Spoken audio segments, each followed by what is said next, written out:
দুনিয়ার সব মানুষ যখন ঘুমায়া যায়, আমি আল্লাহ তাআলা ঘুমাই না রে বান্দা। ও গোলাম, তুমি কি জানো দুনিয়ার সব মানুষ ঘুমায়া যায়, কিন্তু আমি আল্লাহ দিবারাত্রি সব সময় তোমার প্রতি দয়ার চাদর বিছায়া দেই। সুবহানাল্লাহ বলেন। মেরা সুবহ গলত, শাম গলত, সবহি গলত है। अल्लाह की रहमत की सवा कुछ ही नहीं है, अल्लाह की रहमत की सवा कुछ ही नहीं है। আল্লাহ তাআলা যদি আমার আপনার প্রতি দয়া না করেন, আমার আপনার প্রতি যদি মায়া না করেন, এই দুনিয়ার জমিনে এক পাও কদম, এক পাও সামনে আগানোর ক্ষমতা আমাদের নাই। কথা বলেন ঠিক কি না? হে মুমিন মুসলমান, দুনিয়ার জমিনে আমার আল্লাহ তাআলা আপনাকে পাঠাইছে, এমনিতেই পাঠায় নাই। আল্লাহ তাআলা বলেন, বান্দা দুনিয়ার জমিনে আসমান বানাইলাম তোর জন্য, সূর্য বানাইলাম তোর জন্য, চন্দ্র বানাইলাম, জমিন বানাইলাম, গাছপালা তরুলতা যা দেখো এই সবগুলো তোমার খেদমতে বানাইছি রে গোলাম, এই সব তোমার খেদমতে বানাইলাম। কেন জানো? একমাত্র কেবলমাত্র তোমাকে ভালোবাসি, তোমাকে মহাব্বত করি, তোমার প্রতি আমি রবের দয়া, এই জন্য এত নেয়ামত দিয়ে দিলাম। তুমি যদি আমার নেয়ামতের কৃতজ্ঞতা জ্ঞাপন না করো, আমি আল্লাহ একটা সময় পরে ওই নেয়ামত তোমার থেকে ছিনায়া নিয়ে যাব। জোরে বলেন ঠিক কি না? এজন্য দেখবেন অনেক মানুষ একসময় অনেক টাকার মালিক থাকে, অনেক সম্পদের মালিক থাকে, এলাকার মানুষ বলে এই তার বাপ দাদা অনেক বড় ধনী ছিল। বলে কি বলেন? কথা বলেন না কেন? তার বাপ দাদা অনেক ধনী ছিল, তার দাদারা অনেক টাকার মালিক ছিল, কিন্তু তার জমানায় আসি এখন সম্পদ নাই। বোঝা গেল আমার আল্লাহ তাআলার দয়া উঠে গেছে, আমার আল্লাহ তাআলার মায়া উঠে গেছে। এই জন্য বান্দা সব সময় শুকরিয়া আদায় করার দরকার আছে না নাই?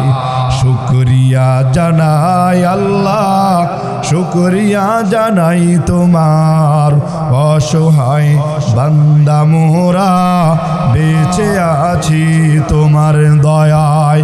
শুকরিয়া জানাই আল্লাহ, শুকরিয়া জানাই তোমায়, অসহায় বান্দা মোরা বেঁচে আছি তোমার দয়ায়। ঠিক কিনা বলেন?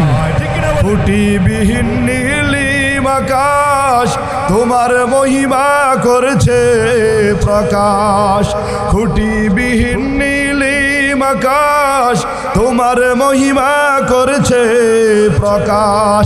মেঘরাশি বৃষ্টি ঝরায়, মেঘরাশি বৃষ্টি ঝরায় তোমার অসীম করুণায়।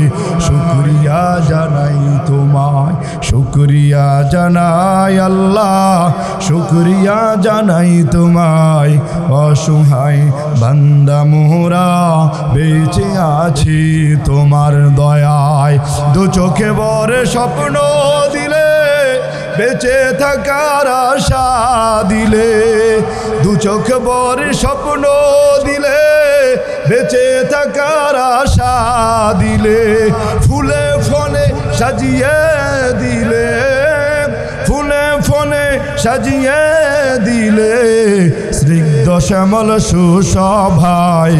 শুকরিয়া জানাই তোমায়, শুকরিয়া জানাই আল্লাহ, শুকরিয়া জানাই তোমায়, অসহায় বান্দা মোরা বেঁচে আছি তোমার দয়ায়। জোরে বলেন ঠিক কিনা? হে মুমিন মুসলমান পর্দার অন্তরালের মা, আমার আল্লাহ দিবারাত্রি আমার প্রতি দয়া করে। এই হাত আল্লাহ তাআলার দেওয়া দয়া। আমি মনে করি আমার হাত কাজ করে, না না না, আমার আল্লাহ তাআলা যদি এই হাতের মধ্যে শক্তি না দেন, সামর্থ্য না দেন, এই হাত আর কাজ করতে পারবে না। কথা বলেন ঠিক কি না? অনেকে দেখবেন যে প্যারালাইসিস, হাত একটা গেছে গা, তার মানে হাত যায় না, হাত তো লোকই আছে। এই হাতের পাওয়ার ছুটাই দিছে কে? কথা বলেন না কেন? কে?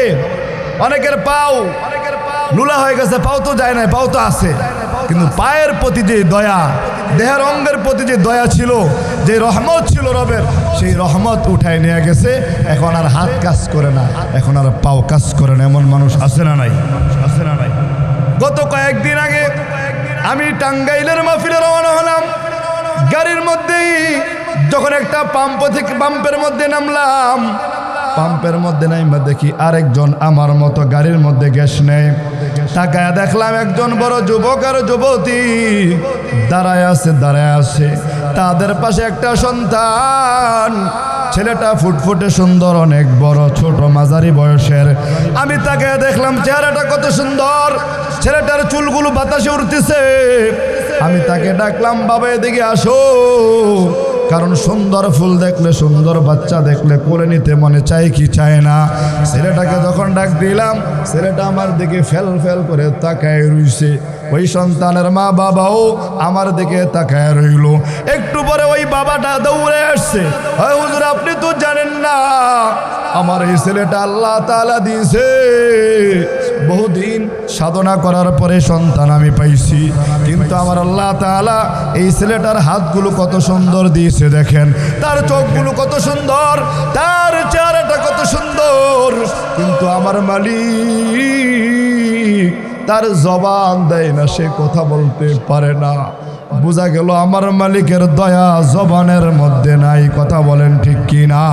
আজকে অনেক মানুষ এমন আছে কথা বলতে পারে, তুতলায় কথা বলে, আছে না নাই? তার মানে হলো তার জবানের যেই দয়া, যে রহমত ছিল আল্লাহ তাআলা উঠাই নিছে। তাহলে সব সময় রবের দয়া থাকার কারণে আমি আপনার দুনিয়ার জমিনে এখনো পর্যন্ত শ্বাস প্রশ্বাস নিতে পারছি। কথা বলেন না ঠিক কিনা? ঠিক কিনা? আল্লাহ তাআলার দয়া সব সময় থাকবে যদি আল্লাহ তাআলার কাজ করে। আল্লাহ তাআলা না চাইতে কত নাজ ও নিয়ামত আমাদেরকে দিতেছে। সব সময় আল্লাহ নাজ ও নিয়ামতের মধ্যে ডুবন্ত। আমরা যে দুনিয়ার এই হাওয়া বাতাস খাইতেছি, চন্দ্রের আলো নিতেছি, এই যে লাইট লাগাইছে এখানে, এই লাইটের ভাড়া দেওয়া লাগে। ঘরের মধ্যে যে বাতি জ্বালাই, এই বাতিরও ভাড়া দেওয়া লাগে কি লাগে না? কিন্তু আমার মালিক আমার আপনার জন্য সকালে সূর্য উঠায়, সন্ধ্যাবেলা আবার এটা ডুবিয়ে নেয়, চন্দ্র উঠায়, আবার এটাকে সকালবেলা ডুবিয়ে নেয়। এই যে এত বড় একটা নিয়ামত, কোনোদিন আমরা বিল দিয়েছি? কোনোদিন বিল দেওয়া লাগছে? কোনো বিল মাস্টার বাড়িতে আসে নাই? এটা আমার রবের দয়া, এটা আমার রবের মায়া। আল্লাহ তাআলা দুনিয়ার জমিনে যত বড় বড় নিয়ামত, যত বড় বড় দামি নিয়ামত আছে, আল্লাহ তাআলা বড় নিয়ামতগুলো আমাদের জন্য আম করে দিয়েছে, ব্যাপক করে দিয়েছে। এ বান্দা, আমাদের শ্বাস প্রশ্বাস 1 মিনিট বন্ধ থাকলে আমরা দুনিয়ার জমিন থেকে বিদায় নেব। আমাদের পাও যদি কাজ না করে আমরা লুলা হয়ে পড়ে থাকবো। আর দুনিয়ার জমিনে এই যে পানি দেখতে পাই, পানি, এই পানির কোনো দাম আমরা মনে করি নাই, কিন্তু এই পানির অপর নাম হলো জীবন। এই সুন্দর নিয়ামত আমার আল্লাহ তাআলা বলে, বান্দা তুমি যেই দেশে পানি নাই ওই দেশে গিয়া দেখো পানির কি দাম। সৌদি আরব গিয়া দেখো, আরব কান্ট্রির মধ্যে গিয়া দেখো পানির কি দাম। এই জন্য আমাদের দেশের মধ্যে পানি আমভাবে আছে, আমরা বুঝতে পারি না এই পানির কেমন দাম। আল্লাহ তাআলা বলেন, আমার সব নিয়ামত তুমি গণনা করে শেষ করতে পারবা না। একটা একটা করে যদি গণনা করো, তোমার গণনা শেষ হয়ে যাবে, কিন্তু আমার নিয়ামত গণনা শেষ হবে না। আল্লাহ তাআলা বলেন, ওয়া ইন তাউদ্দু নি'মাতাল্লাহি লা তুহসুহা। হে বান্দা, তুমি তো জানো না, দুনিয়ার যত ক্যালকুলেটর নাও, যত মেশিন নাও, যত ডিজিটাল পদ্ধতি নাও, এই সবগুলো এক সময় শেষ হয়ে যাবে, কিন্তু আমার রব, আমি আল্লাহ তাআলার যত নিয়ামত আছে কোনোদিন গণনা করা শেষ করা যাবে না। সুবহানাল্লাহ বলেন, সুবহানাল্লাহ। আল্লাহ তাআলার নিয়ামত আছে না নাই? আল্লাহ তাআলার দয়া আমাদের প্রতি আছে না নাই? আছে না নাই? বাদশাহ হারুন রশিদের নাম আপনারা অনেকেই জানেন, অনেকে শুনছেন। যোগশ্রেষ্ঠ বাদশাহ ছিল, ইসলামের পক্ষে ছিলেন যে বাদশাহ। বাদশাহ হারুন রশিদের দরবারে অনেক ওলামায়ে কেরাম যেত। তিনি আলেম প্রিয় বাদশাহ ছিলেন। আলেমদেরকে অনেক ভালোবাসতেন, আলেমদেরকে অনেক মহব্বত করতেন। যারা দাঁড়ায় আছেন তারা কি আমার শত্রু? আপনারা মাঠে আসেন, আমার কথা বলতে সহজ হবে। আপনারা মেহরবানি করে মাঠে এসে বসেন। ওই জায়গায় দাঁড়ায় থাকলে কথার মধ্যে একটা বিশৃঙ্খলা হয়। সামনে আসেন, সবার সামনে আগায় বসেন। বাদশাহ হারুন রশিদের দরবারে এক আলেম গেছে। এমন সময় গেছে যেই সময় সাধারণত বাদশার দরবারে আলেম যায় না। অলস দুপুরবেলা, দুপুরের সময় বাদশা এরকম রাজ সিংহাসন এভাবে বসে আছে। আর আলেম রাজ্যের দরবারে এসে হাজির। বাদশাহ আলেমকে দেখাই কিং কর্তব্য বিমূঢ়, ডাক দিয়ে বলে, আলেম, এ হুজুর, এই অসময়ে আপনার রাজদরবারে আগমন কারণটা কি? আলেম ডাক দিয়া বলে, ও বাদশাহ, তুমি কি জানো না এই অসময়ে আমি কেন আসছি? তুমি তো জানো না, কিন্তু আমার একটা প্রশ্ন আছে, এই প্রশ্নের জবাব তোমার কাছে আমি চাই। তুমি বাদশাহ মানুষ, তোমার কাছে আমি জবাবটা চাই। ওই বাদশাহ ছিল আলেম, প্রিয় বাদশাহ হারুনুর রশিদের জামানায় এখনো পর্যন্ত অদ্যবধি তার সুনাম সুখ্যাতি ইতিহাসের পাতায় স্বর্ণাক্ষরে লেখা আছে। বাদশাহ দৌড়াইয়া রাজ দরবার থেকে নামে আসছে, আইসা বলে, হুজুর কি প্রশ্ন? আলেমদেরকে ভালোবাসে। আর এখনকার জামানায় আলেমদেরকে ভালোবাসে এরকম মানুষের সংখ্যা কম না বেশি? কম। আর ভালোবাসলেও আগের মতো না। আর যদি মনে করেন যে হুজুরে আপনাদের কোনো বৈঠকখানায় গেছে, হুজুর আপনি এখন এখান থেকে চলে যান, আপনি আমাদের বুঝবেন না, আপনি পরে এসে। দুনিয়ার সব হ্যাঁ বোঝে, হুজুরে বোঝে না। এমন বালপাক নাই মানুষ আছে না? নাই, আছে, যারা হুজুর করে গনে না, অথচ হাদিস বলে, কোরআন বলে, ওলামায়ে কেরামের জ্ঞান ওই জায়গা থেকে শুরু যেখানে তোমাদের জ্ঞান শেষ। যেখানে জাগতিক শিক্ষার জ্ঞান শেষ, সেখান থেকে আলেমের জ্ঞান শুরু। কথা বলো ঠিক কিনা? বাদশা ডাক দিয়া বলে, আলেম, কেন এই ওই সময় আমাদের দরবারে আসছো? আলেম ডাক দিয়া বলে, বাদশা, আমার হাতের মধ্যে কি আছে তুমি কি দেখতে পাও? আপনার হাতের মধ্যে একটা গ্লাস দেখতে পাই, গ্লাসের মধ্যে পানি। আলেম ডাক দিয়া বলে, বাদশা, তোমার কাছে আমার প্রথম প্রশ্ন হলো, এই এক গ্লাস পানির দাম কত তুমি আমাকে জানায়া দাও। বাদশা একটু খিটখিট করে হাসলো। এক গ্লাস পানির কি দাম আছে? এক গ্লাস পানি তো চাইলে আমরা মুহূর্তের মধ্যে খাইতে পারি, এখানে এক জগ আছে। হারুন রশিদ বাদশা ডাক দিয়ে বলে, আলেম শুনো, না না না, এক গ্লাস পানির দাম নাই। ও আলেম শুনো, তোমার যদি পানি লাগে আমাকে বলো, আমি গেলানে ভৈরা তোমাকে পানি দিয়া দেব। আলেম ডাক দিয়া বলে, তাহলে কি পানির দাম নাই? এক গ্লাস পানির দাম নাই? না না, এক গ্লাস পানির আবার কিসের দাম? এক গ্লাস পানির দাম তো বাহ্যিক দৃষ্টিতে আসলে নাই। আলেম বলে, তোর পানির দাম নাই? না, এক গ্লাস পানির দাম হবে কই থেকে? हकीकत से तो दुनिया बेखबर है, दुनिया की नुमाइश पर नजर है। नमी गोयाम कि आज दुनिया जुदा बाश, बहर कारे के बाशी बा खुदा बाश। चिस्ते दुनिया आज खुदा गाफिल बुदन, मैं कुमाशो नुकरहूँ फरजिंदजान। आलम डाक दे बोले, बादशाह सुनो, তোমার কাছে এক গ্লাস পানির দাম নাই? কই না না, এক গ্লাস পানির দাম নাই। আলেম বলে, বাদশাহ শুনো, তুমি বাদশাহ মানুষ, দেশ দেশান্তরে সফর করো, বিভিন্ন রাষ্ট্রে তুমি বাণিজ্যে যাও সফর করার জন্য। ও বাদশাহ শুনো, তুমি এমন এলাকার মধ্যে চলে গেছো যে এলাকার মধ্যে একদিন, 2 দিন, 3 দিন পর্যন্ত পানি নাই। এলাকার চারদিকে মরুকান্তর এলাকা, গাছ নাই, পাতা নাই, তরুলতা কিছুই নাই, চারদিকে মরুভূমি, কোনো গাছপালা কিছু নাই, পানি তো প্রশ্নই আসে না, পানি নাই। তুমি 1 দিন, 2 দিন, 3 দিন পর্যন্ত পানির পিপাসায় কাতর হয়ে পড়ে আসো, তোমার জান যায় অবস্থা, তুমি বড় কাতর হয়ে গেছো, একটু পরেই তুমি মারা যাইবা। ও বাদশা শোনো, ওই কঠিন মুহূর্তে আমি তোমার জন্য 1 গ্লাস পানি নিয়ে হাজির হয়ে গেলাম। বলো বাদশা, ওই 1 গ্লাস পানির দামে তখন তুমি আমাকে কি দিবা? এবার বাদশা চোখের পানিগুলো ছেড়ে দিছে। হায় আমি তো বুঝি নাই। হে আলেম শুনো, আমি তো তোমার প্রশ্নের মর্ম বুঝি নাই। এবার বাদশা চোখের পানি ছাড়িয়া বলে, আলেম, ওই কঠিন মুহূর্তে তো আমি মারাই যাব, ওই কঠিন মুহূর্তে পানির পিপাসায় তো আমি মরে যাব। তবে আমি তোমাকে বলি, ওই কঠিন মুহূর্তে যদি তুমি আমার জন্য আর আমি যদি বেঁচে থাকি, ওই মুহূর্তে যদি 1 গ্লাস পানি নিয়ে আসো, আমি তোমাকে ওয়াদা করলাম ওই 1 গ্লাস পানির বিনিময়ে আমার রাজ দরবারের অর্ধেক তোমার নামে লিখে দিব। আতিরা দার দুনিয়া مولانا حسن آتنا في دار عقبانا حسن يا غياث المستغيثين اهدنا لافتخار بالعلوم والغنى তাহলে পানির দাম আছে না নাই আরো জোরে বলেন আছে না নাই হে মুমিন মুসলমান বাদশা চিন্তা করেছে এক গ্লাস পানির আবার দাম হইবে কোত্থেকে কোথায় থেকে না না না ওই যে আলেম বুঝায় দিল পানির দাম আছে আছে কিন্তু আমার মালিক এই পানিকে আমাদের জন্য মুহূর্তের মধ্যেই ব্যবস্থা করে দিছেন সুবহানাল্লাহ বলেন সুবহানাল্লাহ বলেন এই পানির দাম আছে আসলে আসেনি কিন্তু আমরা যেভাবে নষ্ট করি যেভাবে অবমূল্যায়ন করি না জানি আল্লাহ তাআলা কখন আমার থেকে এই নিয়ামত ছিনিয়ে নিয়ে যায় আমরা তো বুঝি না ওই যে মরুভূমির এলাকায় গিয়া দেখেন পানির কি কদর কি দাম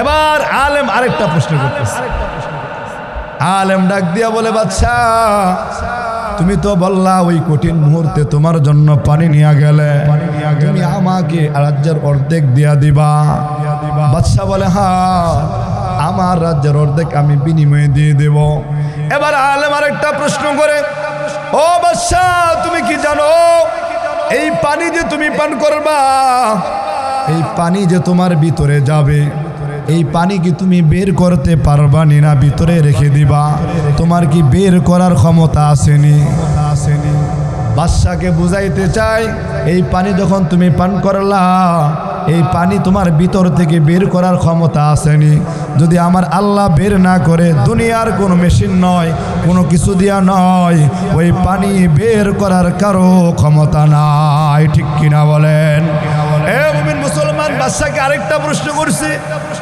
এ বাদশা তুমি বলো তুমি কি পানি বের করতে পারবা বাদশা আবার উল্টা জবাব দেওয়া শুরু করে দিল কেন নয় এই পানি তো আমার গ্রামের সাথে বের হয়ে যাবে এই পানি তো আমার পেশাবের রাস্তা দিয়ে বের হয়ে যাবে আলেম বলে না না না আমি তোমাকে এই প্রশ্ন করি নাই এ মুমিন মুসলমান এই জায়গাটা বোঝার আগে একটা কথা বুঝেন দুনিয়ার জমিনে আমাদের যখন পেশাবের ব্যাগ দোয়ানে পেশাবের চাপ দেয় আমাদের যখন টয়লেটের বাথরুমের ওয়াশরুমের চাপ দেয় আমরা তখন নিরুপায় হয়ে যাই পাগল পারা হয়ে যায় কখন ওয়াশরুমে যাব ঠিক কিনা বলেন এই যে রমজান মাসে যখন আমি আপনি সাহারি খাইয়া ঘুমাইতে যাই ফজর নামাজ পড়ে যখন ঘুমের ঘরে যাই একটু পরে যখন পেশাবের ব্যাগ ধরে পেশাবের চাপ ধরে পাগল পারা হইয়া জুতা রাইখায় দৌড়াইয়া ওয়াশরুমে যায় ঠিক কিনা আর তোমরা রাখতে পারে না দ্রুত দৌড়বে এতটা কঠিন বাদশাকে ডাক দিয়ে বলে ও বাদশা তুমি শোনো এই কঠিন মুহূর্তে তোমার 2 দিন 3 দিন 4 দিন পর্যন্ত পেশাবের বেগ হয় নাই তোমার ভিতর থেকে পানি বের হয় না তোমার অবস্থা বড় খারাপ তুমি কাতর হয়ে পড়ে গেছো তোমার পেশাব হয় না 1 দিন 2 দিন 3 দিন পর্যন্ত বলো বাদশা ওই কঠিন মুহূর্তে আমি যদি তোমার জন্য একজন ডাক্তার নিয়ে যাই তোমার জন্য যদি আমি ডাক্তার হিসেবে যাই গিয়ে যদি আমি তোমার ভিতর থেকে ওই পানি বা পেশাব বের করার ব্যবস্থা করি তাহলে বলো ওই কঠিন মুহূর্তে থেকে বাঁচার পরে তুমি আমাকে কি দিবা এবার বাদশা ডাক দিয়ে বলে আলেম তুমি তো জানো না আমাকে এমন প্রশ্ন করছো রে আলেম আমি তোমাকে ওয়াদা করলাম যদি আমি ওই কঠিন মুহূর্তেও বেঁচে থাকি যদি আল্লাহ তাআলা আমাকে প্রাণবায়ু ভিক্ষা দেয় ওই সময় যদি বেঁচে থাকি তবে আমি তোমাকে সাক্ষী ওই কঠিন মুহূর্তে তুমি যদি আমার পেশাবের ব্যবস্থা করিয়া দাও আর আমি যদি এই ব্যাপারেও বেঁচে যাই আমি তোমাকে আমার রাজ্যের বাকি অর্ধেক লিখে দিব সুবহানাল্লাহ বলেন 1 গ্লাস পানির দাম বাদশা বলছে নাই কিন্তু এমন একটা অবস্থা দেখাইছে 1 গ্লাস পানির বিনিময়ে রাজ্য পুরাটাই চলে গেছে ঠিক কিনা বলেন তাহলে আমার আল্লাহ তাআলা এই যে নিয়ামতগুলো আমাকে আপনাকে ফ্রিতে দিয়া দিল না চাইতে দিয়া দিল এত দামি দামি নিয়ামত এই রবের শুকরিয়া আদায় করার দরকার আছে না নাই শুধু শুকরিয়া আদায় করলে হবে না আল্লাহ তাআলা যে এত নাজ ও নিয়ামত দিয়া ডুবাই রাখলো আল্লাহ তাআলা যে এত শান্তিতে রাখলো এই রবের গোলামি আর পায়রুবি করার দরকার আছে না নাই কি আছে আজকালকে দেখবেন যে যত বেশি শান্তিতে থাকে, যার যত বড় বাড়ি, যার যত বড় ব্যাংক ব্যালেন্স, তত বেশি সবাই না আবার তত বেশি নাফরমানির রাস্তা দেবে। অনেক বাড়িওয়ালা দেখবেন সপ্তাহে একবার নামাজ পড়ে, আছে না নাই? আছে না নাই? কথা বলেন না এখন, আছে না নাই? আছে না নাই? অনেক গাড়িওয়ালা, টাকা সম্পদ অনেক, কিন্তু আল্লাহ তাআলা থেকে অনেক দূরে। অথচ আল্লাহ তাআলা ধন দিয়ে একটা পরীক্ষা নেয়। দুনিয়ার জমিনে আল্লাহ তাআলা পরীক্ষা নেয় দুইভাবে। আল্লাহ তাআলা বলেন, ওয়ালানাবলুওয়ান্নাকুম বিশাইইম মিনাল খাউফি ওয়াল জু'i ওয়া নাকসিম মিনাল আমওয়ালি ওয়াল আনফুসি ওয়াস সামারাত ওয়া বাশশিরিস সাবিরিন। আল্লাহ তাআলা বলেন, এ বান্দা তুমি দুনিয়ার জমিনে বড় গরীব, তোমাকে আমি আল্লাহ তাআলা সম্পদ দেই নাই, তুমি অসহায় দিনাতিপাত করো। দুনিয়ার জমিনে তোমার সন্তান নিয়ে তুমি ভালোভাবে জীবন যাপন করতে পারো না, ভালো খাবার খাইতে পারো না, ভালো থাকারও ব্যবস্থা নাই। এমন বহু মা বাবা আছে, বহু বাড়িঘর আছে, এমন অনেক ফ্যামিলি আছে। এই যে শীতের দিনে গ্রামগঞ্জে গিয়া দেখবেন অনেক মানুষ অনেক কষ্টে দিনাতিপাত করে, এমন আছে না নাই? আল্লাহ তাআলা বলেন, বান্দা আমি আল্লাহ তাআলা তোমাকে এই অসহায়ত্ব দিয়া, এই দরিদ্র দিয়া আমি আল্লাহ তাআলা দেখতে চাই তুমি শুকরগুজার হও কিনা, সবর ধৈর্য ধারণ করো কিনা। যদি সবর এখতিয়ার করো, যদি আমি আল্লাহ তাআলার উপর ভরসা রাখো, আমি আল্লাহ তাআলা তোমার জন্য এমন নিয়ামতের ব্যবস্থা করব কোনোদিনও তুমি কল্পনা করতে পারবা না। আল্লাহ তাআলা বলেন, আমি আবার কোন বান্দা কি সম্পদ হোটেল দিয়ে দিছি, আমি দেখতে চাই আমার সম্পদ পাওয়ার পর আমার এই বান্দা আমার উপর শুকরিয়া আদায় করে কিনা, আমার কৃতজ্ঞতা জ্ঞাপন করে কিনা, আমার উপর ওই বান্দার প্রশংসা আছে কিনা।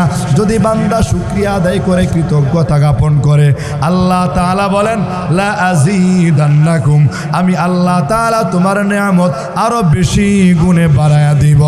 জোরে জোরে বলো সুবহানাল্লাহ, সুবহানাল্লাহ। তাহলে আল্লাহ তাআলা পরীক্ষা নিবে কখনো দারিদ্রতা দিয়া, আবার কখনো পরীক্ষা নিবে আমাকে আপনাকে সম্পদ দিয়া। সম্পদ পাওয়ার পরে কোন কাজে ব্যয় করেন, কোন কাজে খরচ করেন। অনেক মানুষ এমন আছে অঢেল সম্পদের মালিক, কিন্তু আল্লাহর রাস্তায় ব্যয় হয় না, নবীর রাস্তায় ব্যয় হয় না। আবার কত মানুষ এমন আছে রিক্সা চালায়, অটো চালায়, ভ্যান চালায়, কিন্তু আল্লাহ তাআলা তাকে সামান্য পুঁজি দান করছে, এই সামান্য সম্পদ থেকেও আল্লাহর রাস্তায় দিতে বিলম্ব করে না। আছে না নাই? বহু আছে। এরা বয়ে থাকে না যে আল্লাহ তাআলা আমারে হোটেল দিলে পরে আমি দান করব না, এরা চিন্তা করে আল্লাহ যা দিছে এর থেকে আমি দিয়া দিই, কারণ দেওয়ার মালিক কে? জোরে বলতে হবে কে? হে মুমিন মুসলমান, বুঝাইতে চাইলাম, শুরুতেই বুঝাইতে চাইছি, আল্লাহ তাআলা দিবা রাত্রি আমাকে আপনাকে দয়া করেন, মায়া করেন, সব সময় কুদরতের চাদরে পেঁচায় রাখলেন। আমার মালিক আমার জন্য এত আয়োজন করলেন, এত মুহাব্বত করে আমাকে আপনাকে বানাইলেন, এত ভালোবাসা দিলেন, এত মুহাব্বত করলেন, কিন্তু আমরা কি করলাম? আল্লাহ তাআলা বলেন, বান্দা আমি শুরুতেই যেই কথাটা বলেছিলাম, দুনিয়ার সব কিছু আমাদের জন্য গোলাম বানাই দিছে। আল্লাহ তাআলা বলেন, একমাত্র কেবল মাত্র আমি আল্লাহ তোমাদেরকে আমার গোলামির জন্য বানাইলাম।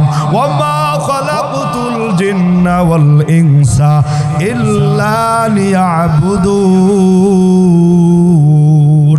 আল্লাহ তাআলা বলেন, এ বান্দা দুনিয়ার জমিনে তুমি গর্ব ভরে চলিও না, অহংকার করে চলিও না, দাম্ভিকতা নিয়ে চলিও না। এই দুনিয়ার জীবনের আয়ু বড় ছোট। এই জীবনে তুমি যেদিন থেকে আসছো তখন থেকে তোমার হায়াতের জীবন আস্তে আস্তে শেষ হয়ে যাইতেছে। এই জন্য দুনিয়ার জীবনে যতদিন থাকবা মালিকের গোলামি করে দাও, মালিকের ভয় নিয়ে চলো, মালিকের ভয় অন্তরে রাখো। যেই মুমিন বান্দা মালিকের ভয় নিয়ে চলে, ওই বান্দাটা দুনিয়ার জমিনে মালিকের নাফরমানি করে না, মালিকের বিধানের অমান্য চলে না। ওই বান্দার দ্বারা হারাম কাজ হয় না, ঘুষের কাজ হয় না, অন্যায় অত্যাচার হয় না, অবিচার হয় না। কথা বলেন ঠিক কি না? হে মুমিন মুসলমান, বুঝাইতে চাইতেছি, সব সময় ভয় রাখতে হবে কার? জোরে বলেন কার? আল্লাহ তাআলার ভয় রাখতে হবে। যার অন্তরে আল্লাহর ভয় আছে, যার অন্তরে মালিকের খাউফ খাশিয়াত আছে, ওই বান্দা দ্বারা, ওই মানুষ দ্বারা আর যাই কিছু হোক মালিকের নাফরমানি হবে না। জোরে জোরে বলেন ঠিক কিনা। আর যার অন্তরে আল্লাহ তাআলার ভয় নাই, যার অন্তরে মালিকের ভয় নাই, খৌফ খশিয়ত নাই, সে যে কোনো সময় যে কোনো মুহূর্তেই মানুষের সাথে গাদ্দারি করে, মানুষের সাথে দুই নাম্বারি করে, মানুষের সাথে কথা দিয়ে কথা রাখে না, মানুষের সাথে অন্যায় অত্যাচার করে, মানুষের সাথে অমানবিক আচরণ করে। যার অন্তরে আল্লাহ তাআলার ভয় নাই, সে যখনই ইচ্ছা তখনই মানুষের জমি দখল করে, যখনই ইচ্ছা মানুষের উপর অত্যাচার শুরু করে দেয়, অনাচার শুরু করে দেয়, ক্ষমতার লোভ দেখাইয়া, ক্ষমতার দাপট দেখাইয়া সে যখন তখন মানুষের উপর আক্রমণ করে বসে। এমন মানুষ বর্তমান দেশে আছে না নাই? এজন্য মালিকের ভয়, যেই মালিক এত নেয়ামত দিয়েছে, যেই আল্লাহ এত নেয়ামত দিয়ে আমাকে আপনাকে বানাইছে, এই মালিকের ভয় অন্তরের মধ্যে দিবারাত্রি রাখতে হবে। যারা এই দুনিয়ার জমিনে আল্লাহ তাআলার ভয় নিয়ে চলেছে, যারা এই দুনিয়ার জমিনে আমার মালিকের খৌফ খশিয়ত অন্তরে রাখছে, আজও পর্যন্ত তাদের নামগুলো দুনিয়ার জমিনের স্বর্ণাক্ষরে লেখা রয়েছে। কারণ দুনিয়ার জমিনে এমন মানুষ আর আসবে না। আল্লাহর নবীর সাহাবায়ে কেরাম পয়গম্বর বলেন, আমার এমন সাহাবী দুনিয়ার জমিনে আসছে, আসহাবী কান্নুজুম, আমার সাহাবায়ে কেরাম হলেন আকাশের তারকার মতো। এই সাহাবায়ে কেরামকে যারাই অনুসরণ করবে, অনুকরণ করবে, তারা হেদায়েতের পথ পেয়ে যাবে। আল্লাহর নবী বলেন, এই দুনিয়ার জমিনে যত মানুষ আসবে কিন্তু সাহাবায়ে কেরামের মতো পাওয়া যাবে না। শুধু তাই নয়, কোন হাদিসের মধ্যে আসছে, কোন মানুষের যতই আমল হোক কিন্তু সাহাবায়ে কেরামের পায়ের নিচে যে ধুলা থাকে, ওই ধুলা পরিমাণও তাদের আমল হবে না। জোরে বলেন ঠিক কিনা। যাদের অন্তরে যত বেশি আল্লাহর ভয়, তারা তত বেশি দুনিয়া থেকে দূরে সরে আল্লাহর দিকে দৌড়ায়। আর যাদের অন্তরে আল্লাহর ভয় কম, আল্লাহ তাআলার খৌফ খশিয়ত কম, তারা পরকাল ছেড়া দিয়ে দুনিয়ার দিকে বেশি দৌড়ায়, তারা দুনিয়াকে বেশি প্রাধান্য দেয়। এজন্য সাহাবায়ে কেরাম আমাদেরকে শিক্ষা দিয়ে গিয়েছেন, যতই দরিদ্র হও, যতই গরিব হও, যতই অসহায় দিন কাটাও, যতই তোমার পেরেশানি থাকুক, যতই তোমার অভাব অনটন থাকুক, কিন্তু গুনাহ করা যাবে না। আল্লাহ তাআলার ভয় নিয়ে চলো। আল্লাহ তাআলার ভয় যদি অন্তরে থাকে, আমার মালিক এক সময় তোমার মধ্যে এমন নিয়ামত দিয়া দিবেন, আর কোনোদিন তোমার অভাব অনটন থাকবে না। আল্লাহর নবীর জামানা যাওয়ার পর ওমরে ফারুক রাদিয়াল্লাহু আনহু খলিফাতুল মুসলিমিন দ্বিতীয় জন যিনি, তিনার নাম ওমরে ফারুক রাদিয়াল্লাহু আনহু। আমরা জানি প্রথম খলিফার নাম হলো সাইয়্যিদনা আবু বকর সিদ্দিক রাদিয়াল্লাহু আনহু। দ্বিতীয় খলিফা ইসলামের খলিফাতুল মুসলিমিন হযরত ওমরে ফারুক রাদিয়াল্লাহু আনহু। তিনি ছিলেন আসাদুহুম ফি আমরিল্লাহি ওমর রাদিয়াল্লাহু আনহু। ইসলামের বিধানের ব্যাপারে তিনি ছিলেন একবারে অনেক কঠোর ছিলেন। দুনিয়া একদিকে, ইসলামের বিধানের ব্যাপারে তিনি ছিলেন আরেকদিকে। ইসলামের বিধান তিনি কখনো কেউ ছেড়ে দিবে তিনার খেলাফত আমলে, এটা তিনি চান। শুধু তাই নয়, তিনি তো প্রজাদের মাধ্যমেই খবর রাখতেন, কিন্তু তিনি দিবারাত্রি মানুষের বাড়িতে গিয়ে সবার খোঁজ খবর রাখতেন। আরে আমার রাজ্যের আমলে, আমার শাসন আমলে যদি কোনো মানুষ অসহায় থাকে, কোনো মানুষ যদি গরিব থাকে, কোনো মানুষ যদি অন্যায় অত্যাচারে লিপ্ত থাকে, আমি মালিকের কাছে হিসাব দেওয়া লাগবে। ওমরে ফারুক রাদিয়াল্লাহু আনহু একদিন রাতের বেলা বের হয়ে গেছে প্রজাদের খবর নেওয়ার জন্য। তিনার শাসন আমলে প্রজাদের কি অবস্থা, সারা রাত্র বিভিন্ন বাড়িতে গিয়ে খবর নিলেন। যখন ফজরের সময় হয়ে গেছে, তাহাজ্জুদের সময়ের পর যখন ফজরের আজান মুয়াজ্জিন দিতেছে, ওমরে ফারুক রাদিয়াল্লাহু আনহু যেতে একটা বাড়ি পর্যন্ত চলে গেছে। সেখানে গিয়া দেখে চারপাশে কোনো বাড়ি নাই, শুধুমাত্র একটা কুঁড়ে ঘর দেখা যায়। ওই ঘরের কাছাকাছি যাওয়ার সময় তিনি শুনতে পান ওই ঘরের মধ্যে কি যেন ফিস ফিস আওয়াজ হয়।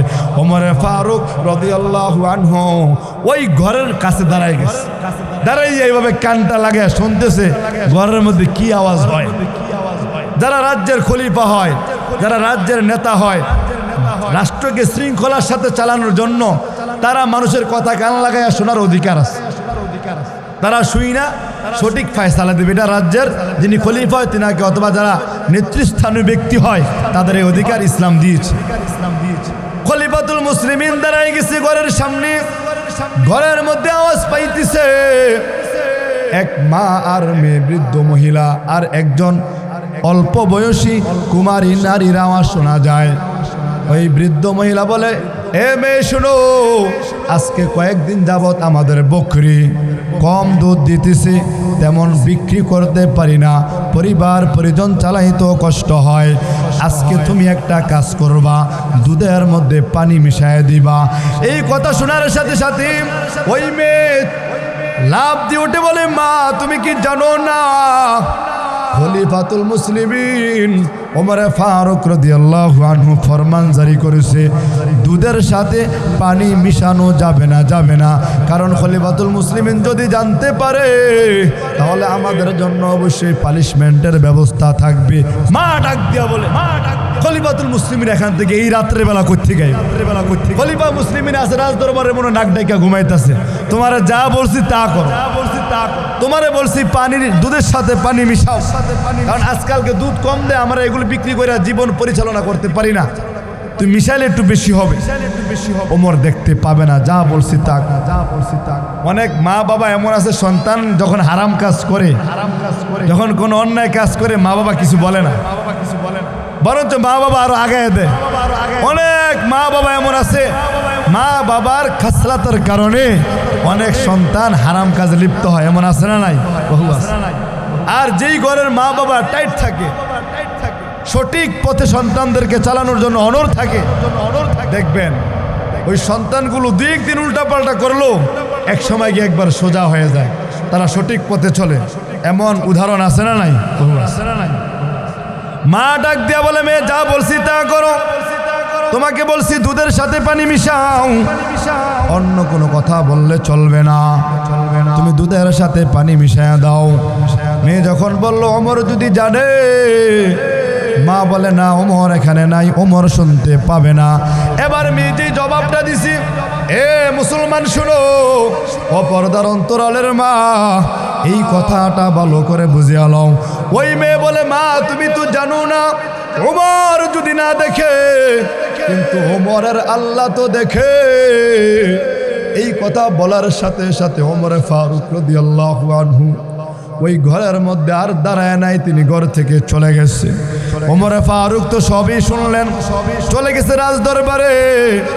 এই দিন সকাল গেল, দুপুর চলে গেল, বিকাল বেলা তিনি ফরমান পাঠায় দিছে, যাও যাও ওই এলাকার নগরীর মধ্যে একটা কুড়ে ঘরের মধ্যে একজন মা থাকে, মেয়ে থাকে, যাও যাও মা এবং মেয়েকে উঠাইয়া রাজ দরবারে নিয়ে আসা।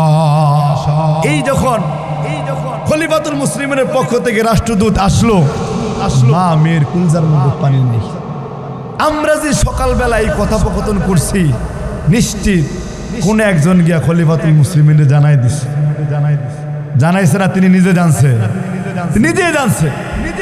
মা মেয়ে বড় ভয়, ভীতু সন্ত্রস্ত হয়ে গেছে, ভীতু হয়ে গেছে। আর আজকে মনে হয় আমাদের শিরুচ্ছেদ হয়ে যাবে, মনে হয় আমাদেরকে রাজ দরবারে সবার সামনে বিচার করবে। মা বৃদ্ধ মহিলা কান্নাকাটি করে করে যাইতে লাগলো।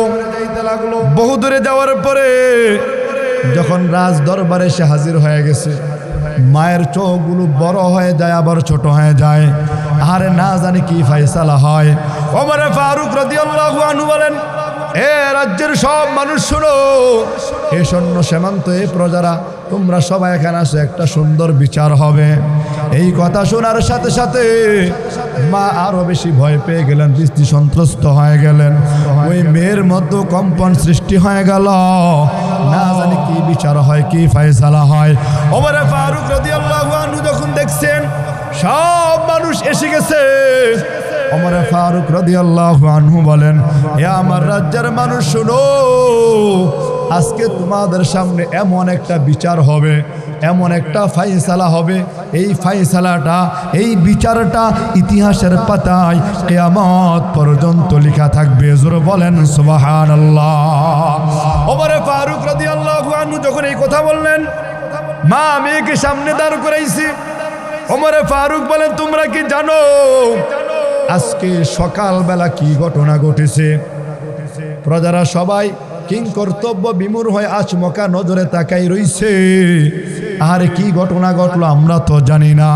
ওমর ফারুক রাদিয়াল্লাহু আনহু বলেন, এই মা আর মেয়ের মধ্যে একটা ঘটনা ঘটেছে। এই মা যখন ডাক দিয়া বলল, মেয়ে শুনো, তুমি দুধের সাথে পানি মিশাও।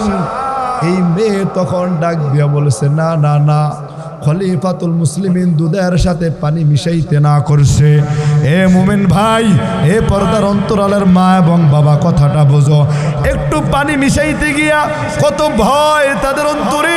আজকে আমরা যারা ব্যবসা বাণিজ্য করি, আমরা কত সিস্টেমে মালের মধ্যে কম দেই, কত সিস্টেমে ধোঁকাবাজি করি। যদিও দুনিয়ার মালিক দেখে না, কিন্তু একজন মালিক দেখে, তিনার নাম কি? জোরে বলেন নাকি? এ মুমিন মুসলমান, যদি দুনিয়ার মানুষ সিসি ক্যামেরাও না ধরে, দুনিয়ার কোনো প্রযুক্তিও না ধরতে পারে, কিন্তু আমার আল্লাহ এমন প্রযুক্তি লাগায় রাখছে। ক্ষণে ক্ষণে, মুহূর্তে মুহূর্তে আমি তুমি যা বলি আর যা করি, যা কল্পনা করি আর জল্পনা করি, এই সব কিছু জানেন কে? এবার খলিফাতুল মুসলিমিন ডাক দিয়া বলে, এই মেয়ের কথাটা উত্তরটা কেমন ছিল তোমরা কি জানো? এই মেয়ে ডাক দিয়া বলছে, খলিফাতুল মুসলিমিন দেখবে, জানবে, শুনবে। তিনি নিষেধ করেছে পানির দুধের সাথে পানি মিশানো যাবে না। দুধের সাথে পানি মিশানো তিনি নিষেধ করে দিয়েছেন। কিন্তু এই কথা বলার পরে তিনার মা, এই মহিলা বলেছিল, না না, খলিফাতুল মুসলিমিন এখানে নাই, তিনি জানে না, তিনি জানবে না, বুঝবে না, দেখবে না। কিন্তু মেয়ে আরেকটা জবাব দিছে, ওমর যদি নাও জানে, ওমর যদি না দেখে, কিন্তু ওমরের রব তো সরাসরি দেখে। সুবহানাল্লাহ বলেন। এবার রাজ্যের মধ্যে একটা ঘোষণা দিয়া দিল, এ রাজ্যের মানুষ শোনো, আমি তোমাদেরকে সাক্ষী রাখি, এই মেয়ে এমন একটা সততার দৃষ্টান্ত দিয়েছে, এই মেয়ে এমন একটা সুন্দর উল্লেখযোগ্য সততার ঘটনা ঘটিয়েছে, তার পুরস্কার তো দিবে আমার আল্লাহ। কিন্তু দুনিয়ার জমিনে আমি তাকে একটা পুরস্কারের ঘোষণা করতে চাই। সবাই রাজ দরবার অবাক হয়ে গেছে, কি সেই পুরস্কার? এবার ওমর ফারুক রাদিয়াল্লাহু আনহু, তিনার বিবাহযোগ্য যেই পুত্র ছিল আব্দুল্লাহ ইবনে ওমর, আব্দুল্লাহ ইবনে ওমরকে ডাক দিয়ে বলে, আব্দুল্লাহ আও আও, তুমি সামনে আসো, সামনে আসো। সবার সামনে সাক্ষী রাখিয়া ওই মেয়ের সাথে আব্দুল্লাহ ইবনে ওমরের বিয়ে দিয়ে দিলেন। সুবহানাল্লাহ। তাহলে বোঝা গেল সততার সাথে চললে, নিষ্ঠার সাথে চললে, যদি আমি ন্যায় ইনসাফের সাথে চলি, হয়তো চলতে আমাদের কয়েকদিন কষ্ট হবে, দুঃখ হবে, কিন্তু এই কষ্ট দুঃখ একদিন থাকবে না রে বাবা। এই দুঃখ একদিন চলে যাবে, কিন্তু আমি সততার সাথে চলার কারণে, ইনসাফের সাথে চলার কারণে, মালিকের ভয় নিয়ে চলার কারণে আমার আল্লাহ একদিন আমাকে তোমাকে এমন সফলতা দিবে। ওই মেয়ে যেমনি ভাবে কুড়ে ঘর থেকে আজকে রাজ দরবারের পুত্রবধূ হয়েছে, এটা তো দুনিয়ার একটা মাত্র পুরস্কার। শুধু তাই নয়, তাই নয়, আমার আল্লাহ তার জন্য আরো অনেক বড় পুরস্কারের ব্যবস্থা করে রেখেছেন। আউলিয়ারা কারে উকুবা ইখতিয়ার, জাহেলারা কারে দুনিয়া ইখতিয়ার, মাইলে মুমিন সোয়ে মুমিন মিশাওয়াদ, মাইলে কাফের সোয়ে কাফের মিশাওয়াদ। তাহলে বোঝা গেল, যারা মালিকের ভয় নিয়ে চলে, যারা আমার আল্লাহ তাআলার ভয় নেই, তাদের দুনিয়ার জমিনের মধ্যে সফলতা দেন কে? জোরে বলেন কে? এই জন্য পরীক্ষা আসলেই বিচলিত হওয়া যাবে না। এই জন্য কোনো বিপদ আসলেই আল্লাহ তাআলার থেকে নৈরাশ হওয়া যাবে না। আমার আল্লাহ তাআলা বলেন, বান্দা পাহাড় সম পরিমাণও যদি তোমার উপর কোনো বিপদ আসে, আসমান সম পরিমাণ যদি কোনো বিপদ আসে, তারপরও তুমি আমি আল্লাহ তাআলার থেকে নৈরাশ হও না। আল্লাহ তাআলা বলেন, কুল ইয়া ইবাদিয়াল্লাযীনা আসরাফু আলা আনফুসিহিম লা তাকনাতু মির রাহমাতিল্লাহ। আল্লাহ তাআলা বলেন, হে বান্দা শোনো, তোমার উপর যতই বিপদ আসুক, যতই মুসিবতের মধ্যে পড়ে যাও, অনেকে এমন আছে সন্তান বিবাহ দিতে পারে না, বিপদের মধ্যে পড়ে গেছে। অনেকে এমন আছে ব্যবসা বাণিজ্যের মধ্যে গিয়া বিভিন্ন ধরনের বিপদের মধ্যে পড়ে গেছে। আল্লাহ তাআলা বলেন, যতদিন দুনিয়ার জমিনে থাকবা মালিক থেকে নৈরাশ হইবা না। আমার আল্লাহ তাআলা বলেন, আমি আল্লাহ তাআলা তোমাদের পরীক্ষা নেওয়ার পরেই এমন নিয়ামতের ব্যবস্থা করে দিব, তুমি কোনোদিনও কোল পাইবা না। জোরে জোরে বলে সুবহানাল্লাহ। তাহলে আমাদের পরীক্ষা চলাকালীন অবস্থায় নৈরাশ হইলে আল্লাহ তাআলা নারাজ হয়ে যাবে। আর যদি পরীক্ষা চলা অবস্থায় খালি সবর এখতিয়ার করি, ধৈর্য ধারণ করি, তাহলে আল্লাহ তাআলা উত্তম বিনিময়ের ব্যবস্থা করবে। আল্লাহ তাআলা বলেন, যত বড় বিপদ তোমার উপর আসুক, যত বড় মুসিবত আসুক, যত মুসিবতের সম্মুখীন হও রে গোলাম, আমি আল্লাহ তাআলার কাছে তুমি সাহায্য চাইবা। দুই তরিকায়, দুই পদ্ধতি অবলম্বন করিয়া সাহায্য চাইবা। আল্লাহ তাআলা বলেন, ইয়া আইয়ুহাল্লাযীনা আমানুস্তাঈনু বিস-সাবরি ওয়াস-সালাহ। আল্লাহ তাআলা বলেন, যত বড় বিপদের মধ্যে পড়ো, যত বড় অসুস্থতার জীবনের মধ্যে তুমি পড়ে যাও, যত বড় আপদ তোমার উপর আসুক না কেন, তুমি দুইটা পদ্ধতি অবলম্বন কইরা আমি আল্লাহ তাআলার কাছে সাহায্য চাইবা। আমি আল্লাহ দেওয়ার জন্য প্রস্তুত। এক নাম্বার হলো আল্লাহ তাআলা বলেন বিশ্ববরি, সবর ধৈর্য ধারণ করবা। দুই নাম্বার হলো সালাত, নামাজের মধ্যে দাঁড়াইয়া নামাজ পড়িয়া আমি আল্লাহ তাআলার কাছে কান্নাকাটি করিয়া যদি দোয়া করতে পারো, আমি আল্লাহ তাআলার কাছে চাইতে পারো, আমি আল্লাহ তাআলা তোমাকে দেওয়ার জন্য প্রস্তুত থাকবো। দুনিয়ার মানুষের কাছে একবার দুইবার তিনবার চাইলে ওই মানুষ বিরক্ত বোধ করে, ওই মানুষটা বড় তোমার প্রতি বিরক্ত হয়ে যায়। কিন্তু আমার আল্লাহ তাআলা বলেন, গোলাম জানো, তুমি যদি আমি আল্লাহ তাআলার কাছে না চাও, আমি আল্লাহ তাআলার কাছে না বলো, আমি তোমার প্রতি নারাজ হয়ে যাই, আমি তোমার প্রতি বেজার হয়ে যাই। হর গরিদে দেন তু তৈয়ার হাই, গুনা মাঙ্গে উসসে তু বেজার হাই। তাহলে সব বিপদে মুসিবতে ধৈর্য ধারণ করবো কার উপর? জোরে বলতে হবে কার উপর? আল্লাহ তাআলা বলেন, তোমাকে কখনো ভয় ভীতি দ্বারা আমি পরীক্ষা নেব, কখনো তোমাকে ক্ষুধার যাতনা দেওয়া পরীক্ষা নেব, কখনো তোমার ক্ষেতের ফসল নষ্ট করে পরীক্ষা নেব, কখনো তোমার সন্তান দুনিয়া থেকে নিয়ে আমি পরীক্ষা করব। এই পরীক্ষাগুলো আমরা সবাই সম্মুখীন হই, কিন্তু এই পরীক্ষার মধ্যে যারাই সবর করবে, যারা সবর ধৈর্য ধারণ করবে, তারাই হবে সফলগামী দুনিয়ার মধ্যে এবং পরকালে। এই জন্য নবী আমার বলেন, তিন প্রকারের ধৈর্য আছে, সবর আছে। আস-সবরু আলা তাআত, আস-সবরু আলাল মাসিয়া, আস-সবরু আনিল মাসাইব। নবী আমার বলেন, এই তিন প্রকার মুসিবত আসলে তুমি আল্লাহ তাআলার কাছে ধৈর্য ধারণ করবা, আল্লাহর কাছে বেশি বেশি বলবা। দুনিয়ার বাবার পিছনে দৌড়াইয়া, দুনিয়ার বাজারে মাজারে দৌড়াইয়া তুমি কোনো কুল কিনারা পাইবা না। যদি আমার মালিক তোমাকে দেওয়ার জন্য প্রস্তুত থাকে, দুনিয়ার সব মানুষ মিলেও তোমাকে বাধা দিয়ে রাখতে পারবে না। আর আমার আল্লাহ যদি না দেয়, দুনিয়ার সব মানুষ মিলেও দিতে পারবে না। ঠিক কিনা বলো?